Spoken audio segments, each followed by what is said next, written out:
বাইরে আমার কিতাবের মধ্যে উল্লেখ করা হয়, বাদশা যখন দাসীকে বাদশার শাহী বিছানায় ঘুমানোর কারণে মারপিট করতে আরম্ভ করলেন। এবার দাসীকে যখন মারপিট করতে আরম্ভ করলেন, এবার দাসী প্রথমবার মুস্কি হাসলেন। এক পর্যায়ে বাদশা জাহাপনা এবার দাসীকে বললেন, তোর মতো বেদব দাসী আমার দরকার নাই, আমার দাস দরবার থেকে তুই চলে যা। এবার দেখা গেল দাসী কাঁদতে কাঁদতে চোখের পানি ছেড়ে দিয়া রাজভবন থেকে চলে যায়। বাদশার চোখে ধরা পড়ল যে বাদশা যখন দাসীকে বেতাঘাত করে তখন কিন্তু মুস্কি হেসেছিল, রাজ দরবার থেকে যখন বিদায় নিয়ে চলে যায় তখন কিন্তু কাঁদতে কাঁদতে চলে যায়। বাদশার চোখের নিয়ে যখন না ধরা পড়লো, এবার বাদশা দাসীকে ডেকে বলে, হ্যাঁ আমার দাসী, ব্যাপার কোনো বুঝলাম না, আমার শাহী বিছানায় শোয়ার কারণে আমি তোমাকে যখন বেতাঘাত করে তখন তুমি মুস্কি হেসেছিলে। আমি যখন বললাম আমি আমার শাহী দরবারে এমন বেয়াদব দাসীর কোনো দরকার নাই, আমার রাজ দরবার থেকে তুমি চলে যাও, তখন দেখলাম তুমি কেঁদে কেঁদে রাজ দরবার থেকে কেন চলে যাও। এবার দাসী বলে, হে বাদশা জাহাপনা, আমাকে যে আপনি বেতাঘাত করেছেন, বেতাঘাত যে করেছেন, আমি কন্দন করেছিলাম, আমি কেঁদেছিলাম, আনন্দে কেঁদেছিলাম, খুশিতে কেঁদেছিলাম। যখন আপনার রাজ দরবার থেকে আমি বিদায় নিয়ে চলে যাই তখন তো আমি কেঁদেছিলাম। এই কাঁদাটা ছিল আপনার জন্য, আপনার দয়া, আপনার মায়া। বেতাঘাত করেছেন, আমি কষ্ট পেয়েছি, আমি হেসেছিলাম আমার আনন্দে। বাদশা জাহাপনা বলে, ব্যাপার কোনো বুঝলাম না যে তুমি কষ্ট পেয়েছো, আমি তোমাকে বেতাঘাত করেছি। বেতাঘাত করলে, কষ্ট পেলে তো মানুষ কাঁদে, কথা বলেন ঠিক কিনা? কষ্ট পেলে মানুষ কাঁদে, কিন্তু তোমাকে আমি বেতাঘাত করেছি, তুমি কষ্ট পেয়েছো, তুমি হেসেছো কেন? এবার দাসী ডেকে বলে, হে বাদশা জাহাপনা, আমি একজন সাধারণ বাদী হয়ে আপনার শাহী বিছানায় শোয়ার অপরাধের শাস্তি হলো বেতাঘাত। আমি অপরাধ করেছি, আপনি আমাকে বেতাঘাত করে আমাকে অপরাধ ক্ষমা করে দিয়েছেন, এই জন্য আমি হাসলাম। আমি যে অপরাধ করেছি, অপরাধের শাস্তি বেতাঘাত আপনি আমাকে দিয়েছে। অপরাধ হয় আর অপরাধের শাস্তি যদি বেতাঘাত হয়, আমার ভয় লাগে যে সমস্ত রাজা বাদশাগণ যুগ যুগ ধরে আরামের বিছানার মধ্যে তাকিয়া মহান আল্লাহ তাআলার হাজার হাজার বিধান লঙ্ঘন করতেছে, কিয়ামতের ময়দানে ওই সমস্ত বাদশাদের না জানি আল্লাহর কত বেতাঘাত খাইতে হবে। দাসী কথাটা কি দাসীর? যদিও দাসী যে কথাটা বলছে, কথাটা কিন্তু চমৎকার, উপদেশমূলক কথা। বাদশার অন্তরের মধ্যে হিট লাগলো। যদিও দাসী, যদিও বাদী, যে কথাটা বলেছে এই কথা তো সাধারণ কথা না, এই কথা তো মূল্যবান কথা। জুড়ে বলেন ঠিক কিনা? বাদশার অন্তরের মধ্যে হিট লাগলো, তিনি চিন্তায় মগ্ন যে সাধারণ একজন বাদী হয়ে আমাকে কি উপদেশ দিল। চিন্তায় মগ্ন ইব্রাহিম ইবনে আদহাম এবার শুনতে পায় যে তার রাজভবনের উপরে মানুষের পায়ের হাঁটার শব্দ শোনা যায়। এবার খাদেমকে প্রেরণ করলো, আমার রাজভবনের উপরে মানুষের হাঁটার পায়ের শব্দ শোনা যায়, কে? গিয়ে দেখলে যে একজন রাখাল রাজভবনে হাঁটতেছে। খাদেম বলল, তুমি বাদশার রাজভবনে কেন? এবার রাখাল বলতেছে, আমার উট হারিয়ে গেছে, আমি আমার উট রাজশার রাজভবনে খুঁজতেছি। উট কি রাজভবনে থাকে? কথা বলেন না কেন? এবার বাদশার খাদেম এসে বলেন, আপনার রাজভবনের উপরে একজন রাখাল, এই রাখালের নাকি উট হারিয়ে গেছে, এই রাখাল তার উট আপনার রাজভবনে খুঁজতেছে। বাদশা বলে, হ্যাঁ তো বেউকুফ, একই বেউকুফ, আমার কাছে নিয়ে আসো। এবার যখন রাখালকে ইব্রাহিম ইবনে আদহামের কাছে নিয়ে আসলেন, এবার বাদশা বলে, হে বেউকুফ, হে আহমক, তোর যেহেতু উট হারিয়ে গেছে, উটের সন্ধান করবি মরুভূমিতে, রাস্তাঘাটে, আমার রাজভবনে কেন? আমার রাজভবনে খুঁজলে কি তোর উট পাওয়া যাবে? তুই তো বেউকুফ। এমন সময় রাখাল বলে, হে বাদশা জাহাপনা, আমার উট হারিয়ে গেছে, আরানো উট আমি রাস্তাঘাটে মরুভূমিতে না খুঁজে আপনার রাজভবনে যদি খুঁজে, আমি যদি হই বেউকুফ, এই সমস্ত রাজা বাদশারা আরাম আয়েশে থাকে, আল্লাহকে পেতে চাই, তারাও বেউকুফ। সুবহানাল্লাহ বলেন। তারাও বেউকুফ। আরাম আয়েশে থেকে আল্লাহকে পাওয়া যায় না। আরাম আয়েশে থেকে আল্লাহকে পাওয়া যায় না। আল্লাহকে পেতে হলে কষ্ট করতে হয়। যদিও রাখাল, কথাটা কি রাখালের? কথা বলেন। যদিও রাখাল, কথাটা কি রাখালের? শিক্ষণীয় কথা। সভাপতি সাহেব যারা আছেন, আপনারা আপনাদের সভাপতির আসন গ্রহণ করুন। ইব্রাহিম ইবনে আদহামের অন্তরের মধ্যে ধাক্কা লাগলো।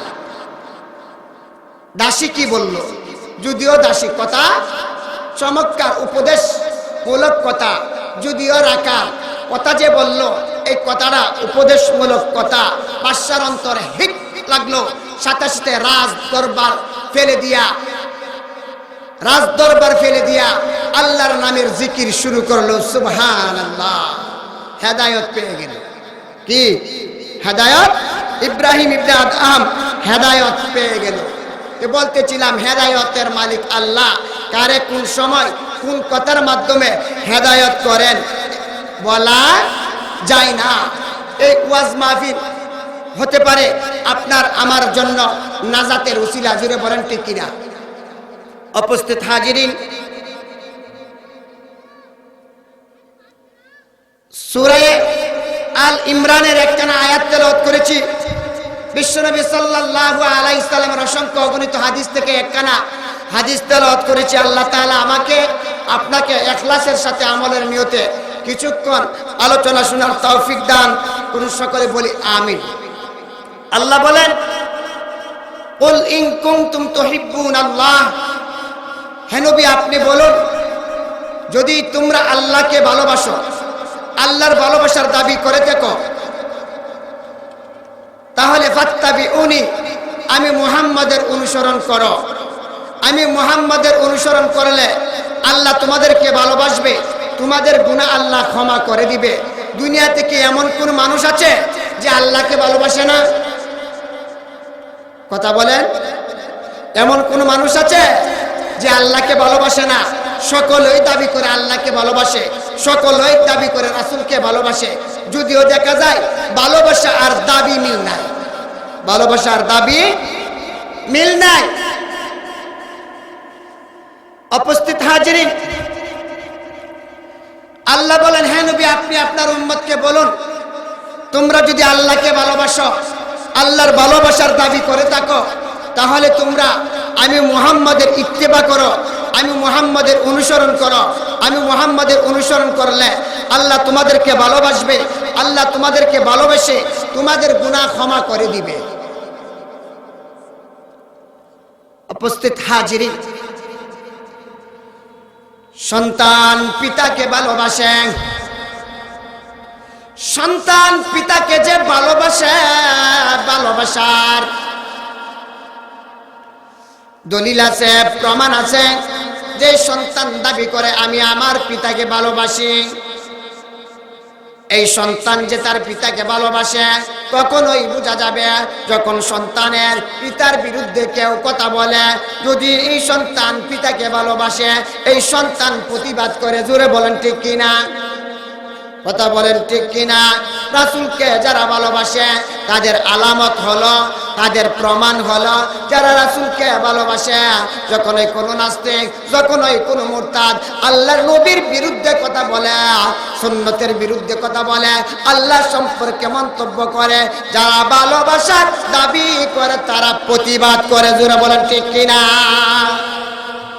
এর প্রমাণ অত্র এলাকার মানুষ 2021-এ ফ্রান্সের লাল কুত্তা যখন আমার নবীকে ব্যঙ্গ করেছিল, আমার বিশ্ব নবীকে কটূক্তি করেছিল, অত্র এলাকার তৌহিদি জনতা এক মিছিল বের করেছিল কিনা স্মরণ আছে কিনা?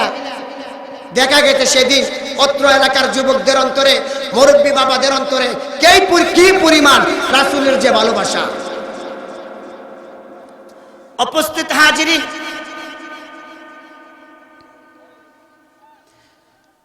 রাসূলকে ভালোবাসলে আল্লাহকে ভালোবাসা হয়, আর আল্লাহ ভালোবাসা অর্জন হয় না রাসূলের ভালোবাসা ছাড়া। বিশ্বনবী বলেন,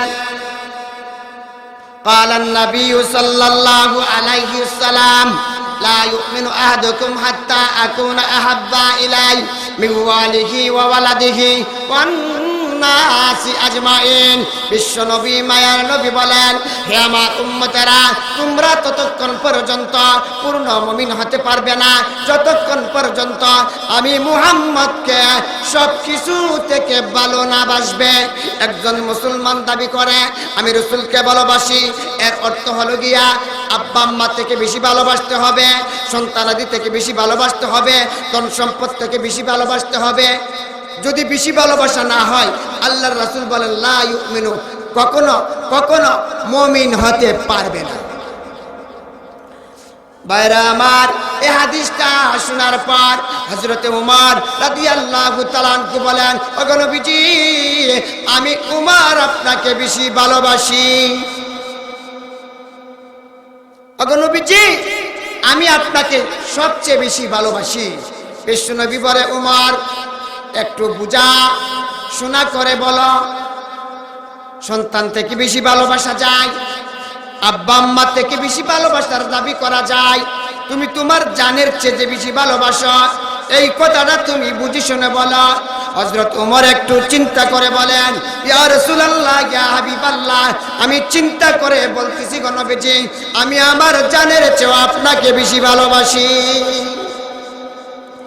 সাহাবায়ে কেরাম নবীজিকে সবচেয়ে বেশি ভালোবাসছে। কেমন ভালোবাসছে? বাইরে আমার দেখা গেল উহুদের ময়দানে একজন মহিলা দুধের একটা শিশু নিয়া নবীজির কাছে পেশ করলেন, ইয়া রাসূলুল্লাহ, ইয়া হাবিবাল্লাহ, স্বামী নাই, বড় কোনো সন্তান নাই, যে সন্তান দিয়া আপনাকে সাহায্য সহযোগিতা করব, এই দুধের শিশুরা আপনি নিয়ে যান, জিহাদের ময়দানে কাজে লাগাবেন। দুধের শিশু কি জিহাদের ময়দানে কাজে লাগে? সাহাবায়ে কেরাম হাসতে লাগলেন। এই মহিলাটা কি পাগল হয়ে গেছে? এই মহিলাটা কি পাগল হয়ে গেছে যে দুধের শিশু জিহাদের ময়দানে নবীজির কাছে পেশ করেছে জিহাদে নেওয়ার জন্য? বাইরা আমার, বিশ্বনবী বলেন, হে মহিলা, তোমার এই দুধের শিশু আমি কিভাবে জিহাদের ময়দানে কাজে লাগাবো? তোমার এই দুধের শিশু যুদ্ধ করতে গিয়ে তো অন্যের জন্য বোঝা হয়ে যাবে।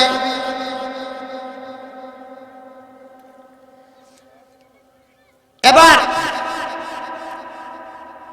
এই মহিলা বলতেছে, ইয়া রাসূলুল্লাহ, ইয়া হাবিবাল্লাহ,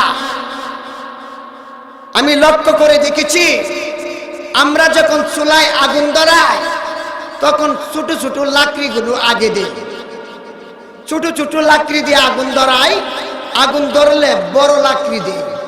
কথা বলেন ঠিক কিনা? ছোট লাকড়ি দিয়া চুলায় আগুন ধরাই, পরে বড় লাকড়ি দেয়। ইয়া রাসূলুল্লাহ, ইয়া হাবিবাল্লাহ, আপনি আমার এই দুধের সন্তানটাকে জিহাদে নিয়ে যান, আপনি জিহাদের ময়দানের আগুনটা আমার এই দুধের শিশু দ্বারা ধরাইয়া দিবেন। সুবহানাল্লাহ। আপনি আমার এই দুধের সন্তান জিহাদের ময়দানে নিয়ে যান, জিহাদের কাজটা আমার এই দুধের শিশু দ্বারা আপনি জিহাদের কাজ শুরু করবেন। যখন যুদ্ধ শুরু হয়ে যাবে আমার এই দুধের শিশুটাকে আপনি ডাল রূপে ব্যবহার করবে। যদিও আপনাকে তরবারি দ্বারা সাহায্য সহযোগিতা করতে পারবে না, যুদ্ধ করে সাহায্য সহযোগিতা করতে পারবে না, কমপক্ষে আপনাকে টার্গেট করে যদি কাফেরেরা মুশরিকেরা তীর নিক্ষেপ করে আমার সন্তানটাকে যদি সামনে ধরেন কমপক্ষে 2-3টা তীরের আঘাত গিরাইতে পারবে। সুবহানাল্লাহ। একে বলে নবীর মহব্বত। শুধু তাই নয়,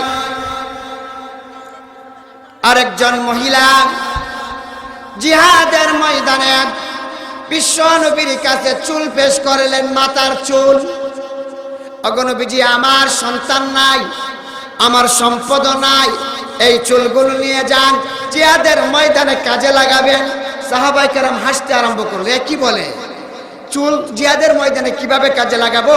মহিলা বলতেছে, ইয়া রাসূলুল্লাহ, ইয়া হাবিবাল্লাহ, যখন কাফেরেরা ধরা পড়বে তখন আমার এই চুল দ্বারা কাফেরদেরকে বাঁধবেন। সুবহানাল্লাহ। কত বড় আশিক ছিল, বসো বসো, কত বড় আশিক ছিল সাহাবায়ে কেরাম।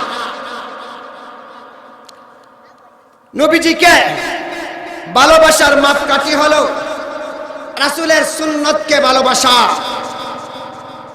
আল্লাহ রাসূল বলেন, মান তামাসসাকা বিসুন্নতি ইনদা ফাসাদি উম্মতি ফালাহু আজরু মিআতি শাহীদ।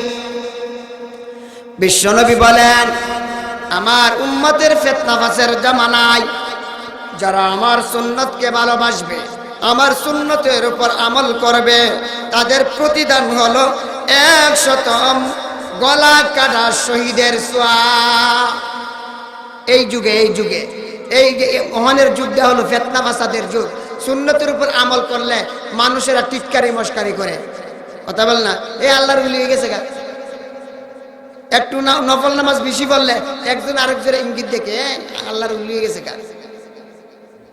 সুন্নত নিয়ে টিটকারি করলে মস্কারি করলে ঈমান চলে যাবে। সাবধান, নিজে আমল করেন নাই কিন্তু অন্যকে আমল করতেছে তাকে নিয়ে উপহাস করবেন না, ঈমান চলে যাওয়ার সম্ভাবনা আছে। তো নবীজিকে ভালোবাসা 1 নম্বর মাপকাঠি হলো সুন্নতকে ভালোবাসা, সুন্নতের আমল করা। নবীজিকে ভালোবাসার 2 নম্বর মাপকাঠি হলো সাহাবায়ে কেরামকে ভালোবাসা।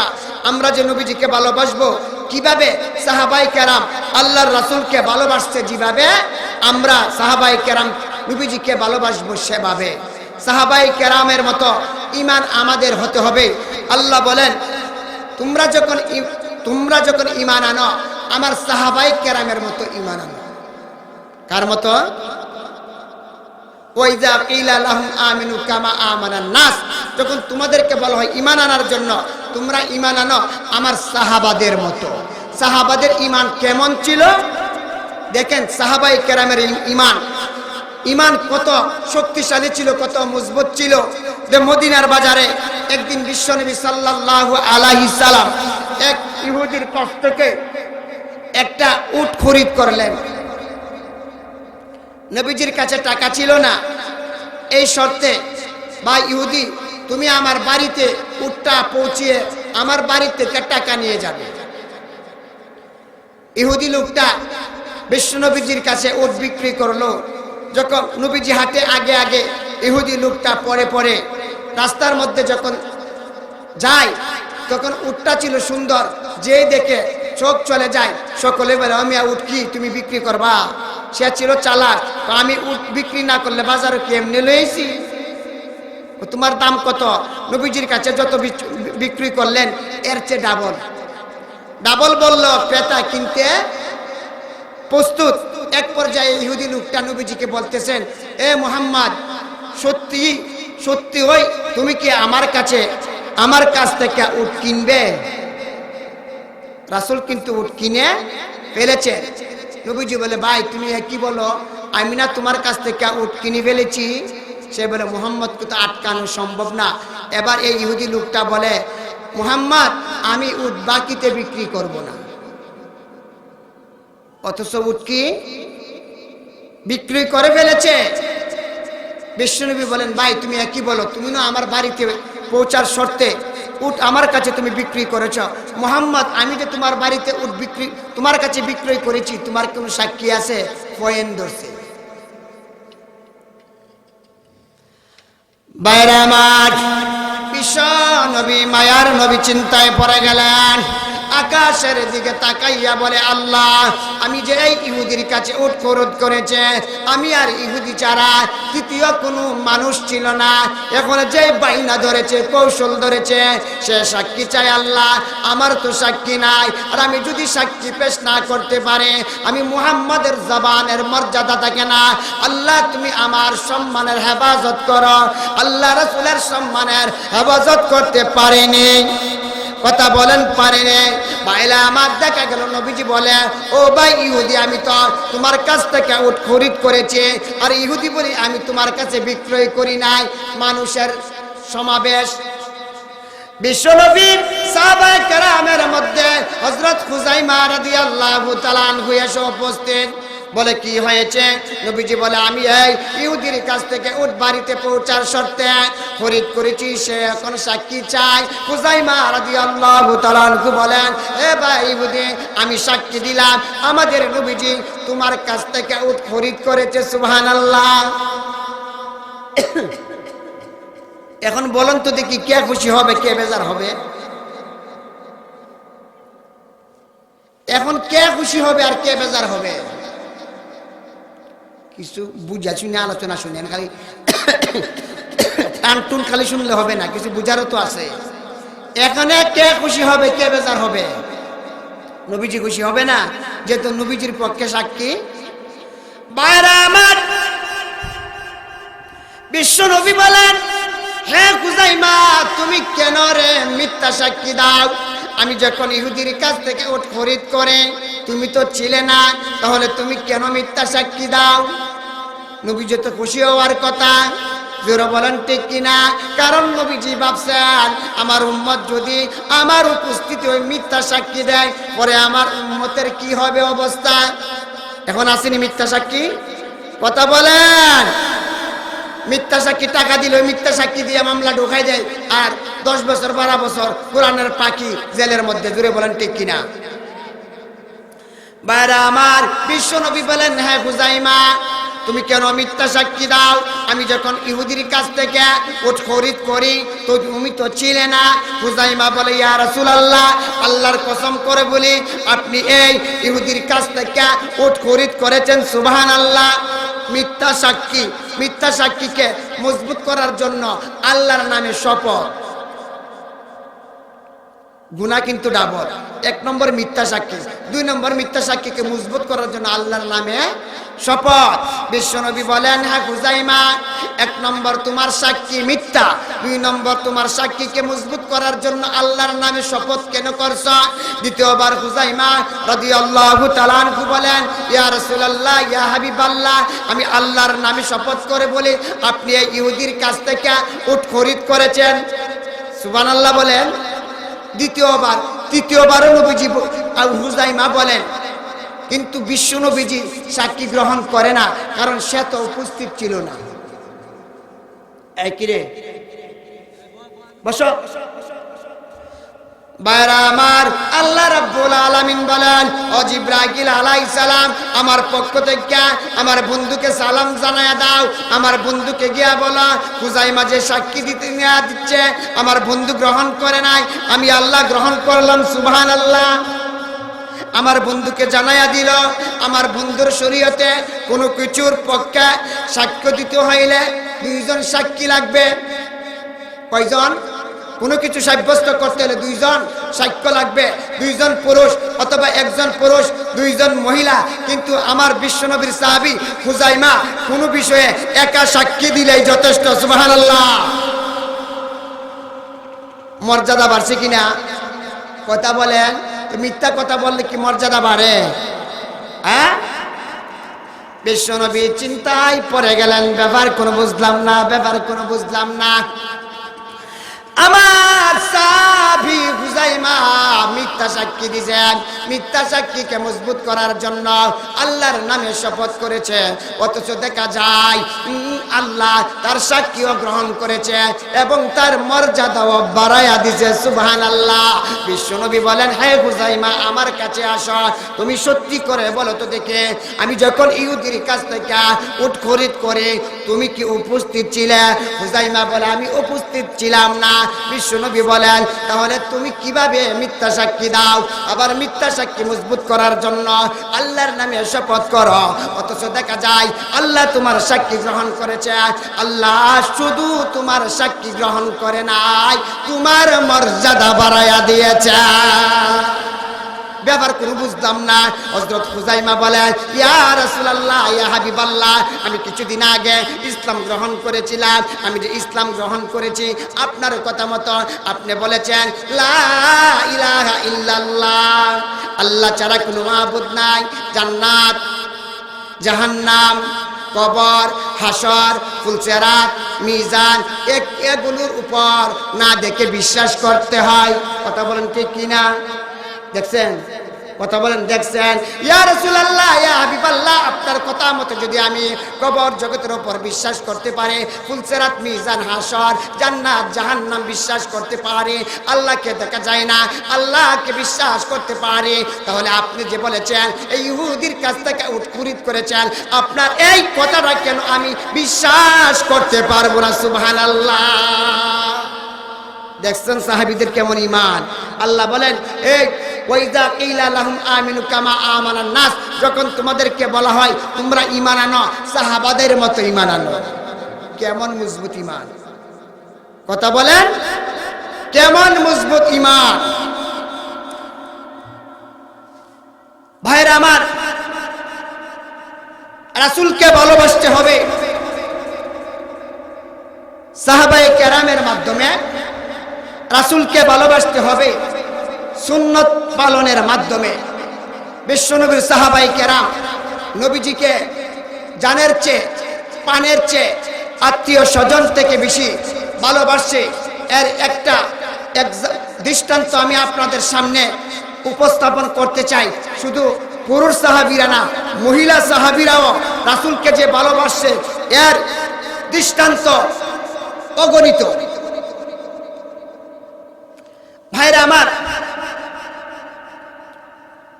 বিশ্বনবীজি সাহাবী হযরত উমর রাদিয়াল্লাহু তাআলা আনহু শাসন আমলে, উমর রাদিয়াল্লাহু তাআলা আনহু মিশর জয় করার জন্য আমর ইবনুল আস রাদিয়াল্লাহু তাআলা আনহুকে প্রেরণ করলেন। আমর ইবনুল আস রাদিয়াল্লাহু তাআলা আনহুকে মিশর জয় করার জন্য প্রেরণ করলেন। আমর ইবনুল আস সাহাবায়ে কেরামকে নিয়ে সফর করতে করতে জেরুজালেমের চৌরাস্তা পর্যন্ত পৌঁছলেন। জেরুজালেমের চৌরাস্তায় ঈসা নামে এক মূর্তি ছিল। কি নামে? ঈসা নামে এক মূর্তি ছিল। কে বা কারা ঈসা নামে মূর্তির নাক ভেঙে ফেললো, কিন্তু খ্রিস্টান বাদশা দোষ চাপিয়ে দিল, ও মুসলমানেরা, তোমরা ছাড়া এই কাজ কেউ করে না, তোমরা ছাড়া এই কাজ কেউ করে নাই। আমর ইবনুল আস রাদিয়াল্লাহু তাআলা আনহুর কাছে মিশরের গভর্নর পত্র লিখলেন, তোমাদের মধ্য থেকে যারা এই কাজ করেছে তাকে আমার কাছে পাঠিয়ে দাও। যদি পাঠিয়ে না দাও তাহলে আমি নিজে এর বিচার করব।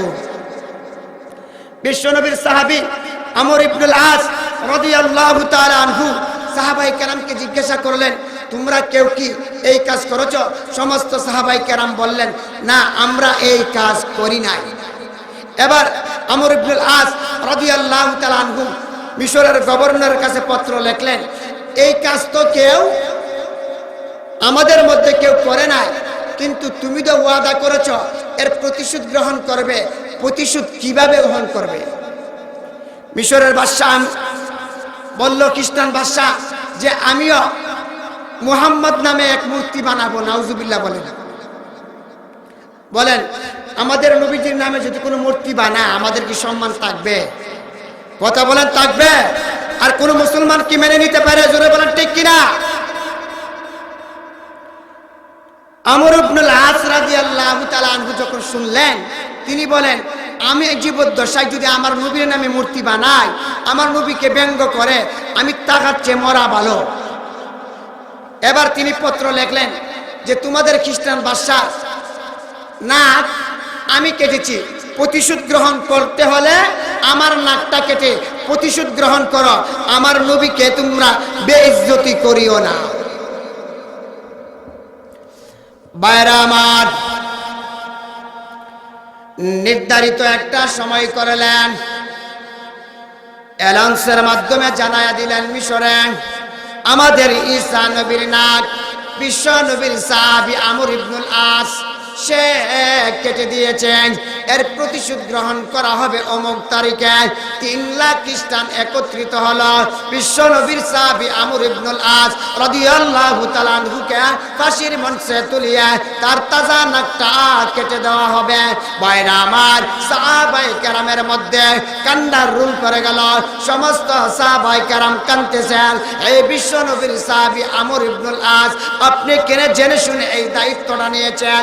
আপনি তো এই কাজটা করেন নাই। বিশ্ব নবীর সাহাবী আমর ইবনুল আস রাদিয়াল্লাহু তাআলা আনহু বলেন, ও বিশ্ব নবীর সাহাবারা, আমি জীবিত থাকব আর আমার নবীর নামে মূর্তি স্থাপন করব, তা কখনো হতে পারে না।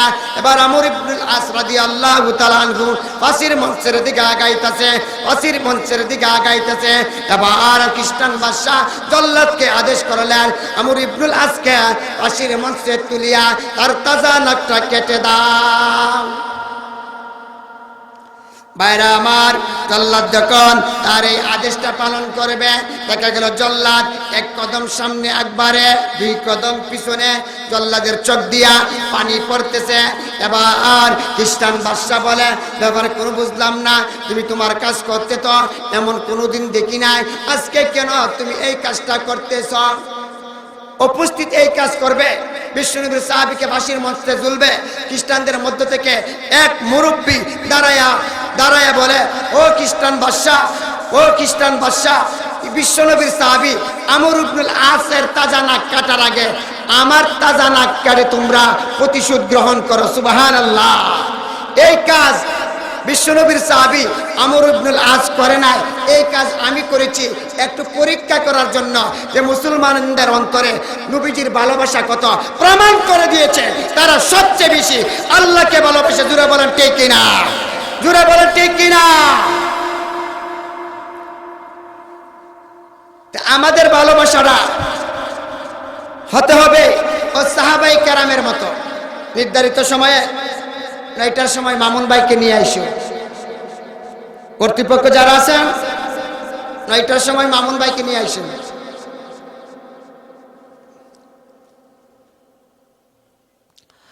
উপস্থিত হাজিরিন,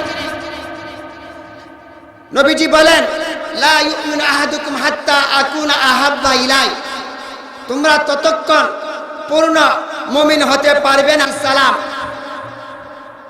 সমস্ত সাহাবায়ে কেরাম 1000 সাহাবায়ে কেরাম উপবাস, সাহাবায়ে কেরাম উপবাস।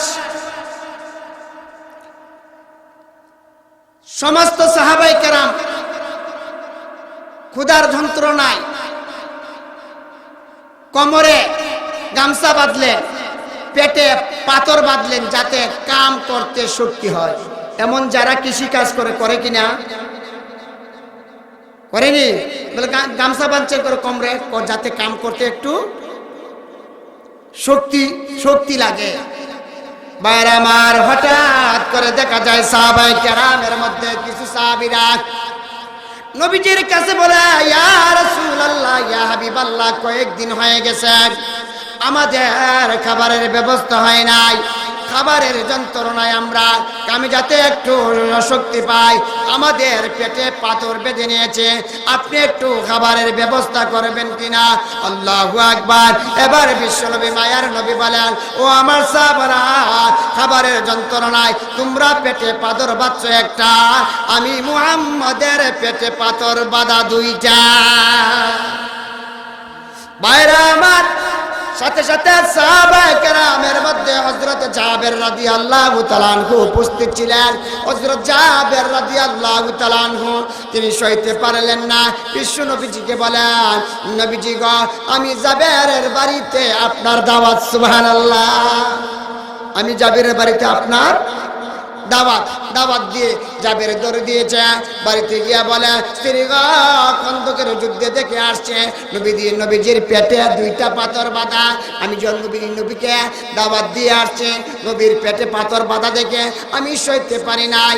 ঘরে কি আছে, তাড়াতাড়ির জন্য নবীকে মেহমানদারি করার জন্য পাক করো। স্ত্রী বলে, ঘরের মধ্যে একটা বকরির বাচ্চা আছে, সরষের আটা আছে। জাবের রাদিয়াল্লাহু তাআলা আনহু নিজেই বকরির বাচ্চাটাকে জবাই করে স্ত্রীকে বললেন, তুমি গোশত পাকাও, রুটি বানাও। এবার স্ত্রী বলেন, নবীজিকে বলবেন, ইয়া রাসূলুল্লাহ, ইয়া হাবিবাল্লাহ, আমার ঘরে সরষের আটা, ছোট্ট একটা বকরি, আমাদের খানির যে আইটেম এইটা পেশ করবেন। এই পরিমাণ খানি যতজনে খাইতে পারে নবীজিকে বলবেন সাথে করে নিয়ে আসতে। আপনারা বলুন তো দেখি, সরষের আটা আর 2-1 কেজি গোশত দিয়ে কয়জন মানুষ খাইতে পারবে?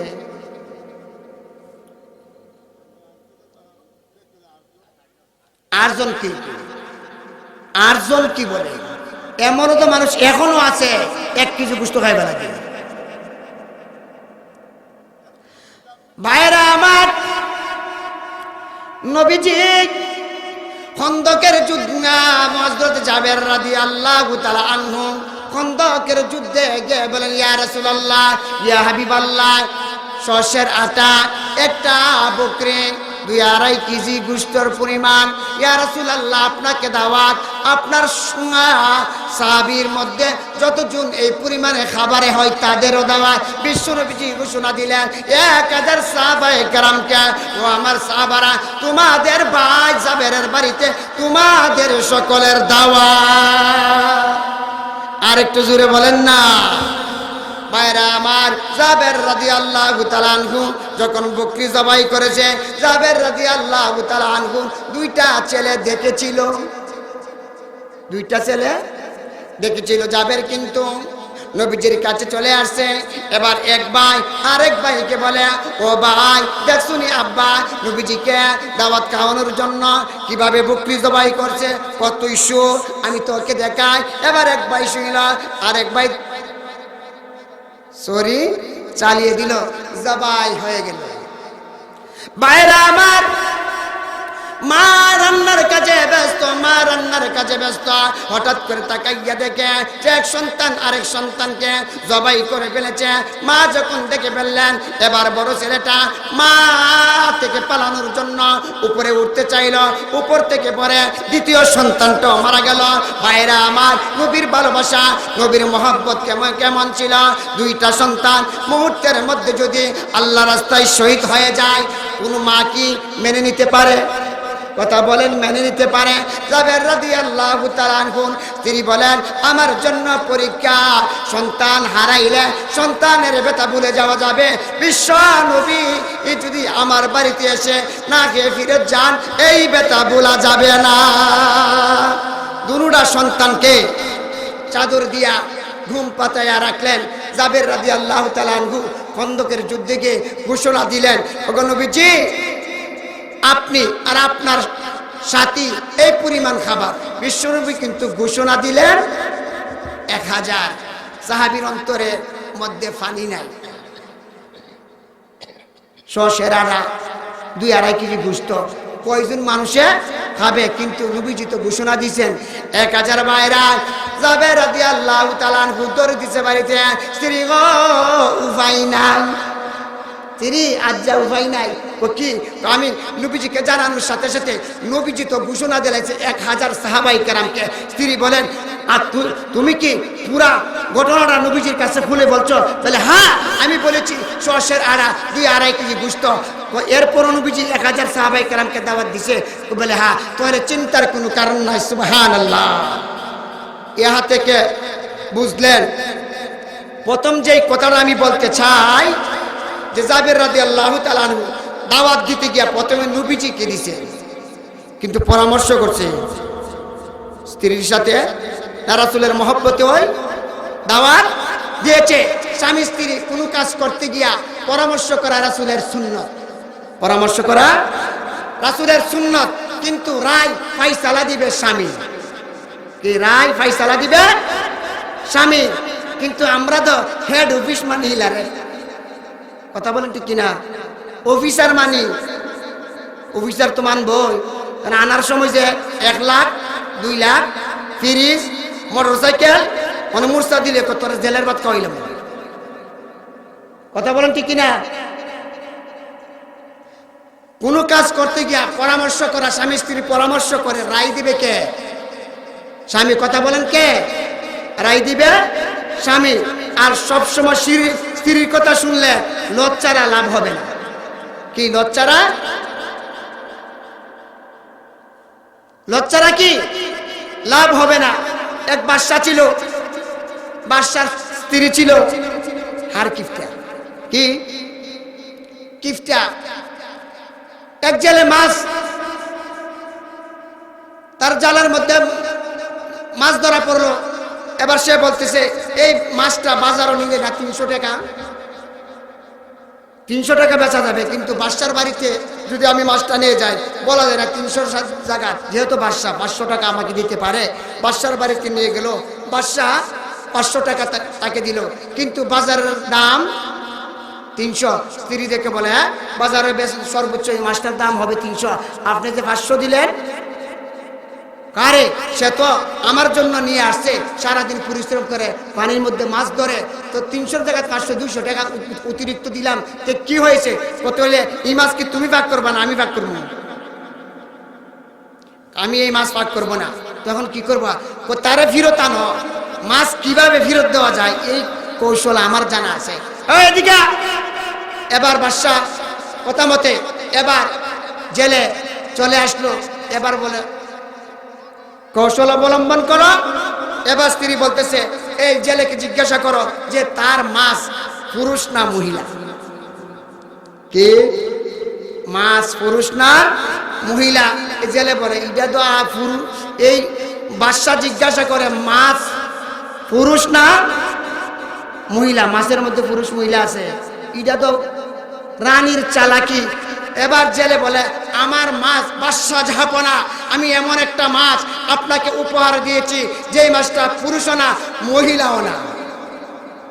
বাদশা দেখছ কেমন আমার হিতাকাঙ্ক্ষী, দিছে আরো 500। বলেন রানীর জ্বালা বাড়ছে না কমছে? কথা বলেন, রানীর জ্বালা বাড়ছে না কমছে? তেলে বেগুনে রানীর আগুন জ্বলে গেছে, বলছে না এই মাছ আমি পাক করবো না। ফুর্তির টেলা টেকা একটা হয়ে গেছে গা, কোনটাছে 300 টাকার মাছ 1000। এবার বলতে দেখছো কেমন হার কিপটা, 500 300 টাকার মাছ 500, 500 টাকা এখন দিলে আরো 500 1000। এখন দেখা যায় একটা টাকা পড়ে গেছে, সে এই টাকাটা তুললা দেখা যায় টাকাটা মুছতাছে, চুমা খাইতেছে, কত বড় হার কিপটা। তাহলে এটা কেন এই মাছ আমি ভাগ করবো না? এবার দেখা গেল জেলে যখন গেল এই তুই তো 300 টাকা 1700 টাকা তুই অতিরিক্ত পাইলি, এই পড়া টাকাটা যে তুই হাতে নিলি।